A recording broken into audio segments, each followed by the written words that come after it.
Arab Free Economic Zone, a network of roads connecting countries, investing in Sudan's agricultural land.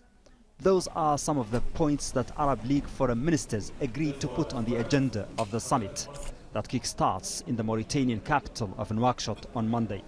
But that's probably the easy part, regardless of whether those ideas will ever pass from theory to practice.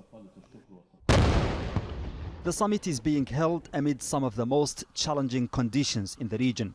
Several Arab nations are in turmoil, with bloodshed, foreign intervention, sectarian violence and state policy failures across the board. Leaders will need to address a united Arab policy towards armed insurgency and the so-called terrorism. Also on the agenda, the Israeli occupation of Palestinian lands, the war in Syria, the conflicts in Iraq, Libya and Yemen. Unfortunately, expectations for any breakthrough are low. This is another meeting. A lot of meetings done before. Statements were made. A lot of hopes.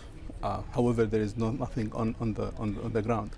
Arab League in reality is disabled actually because of the nature of the organization and because of the nature of differences between Arab states and because of nature of links between Arab states and outside the players.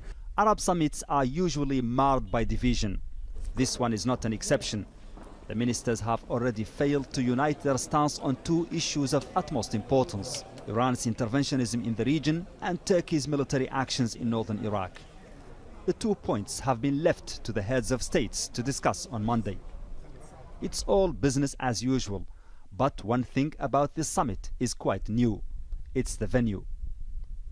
Morocco was supposed to host this summit earlier this year, but it declined at the last minute. And Mauritania, one of the poorest countries on the margins of Arab geography, has taken over the task with only a few months to prepare its near-zero infrastructure to host 22 presidential delegations.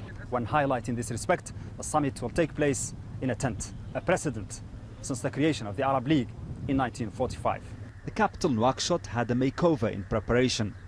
Security forces have cordoned off 1/3 of the city to guarantee the safety of the delegates.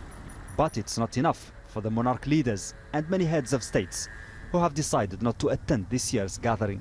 Mohamed, Vall, Jazeera, Nouakchott.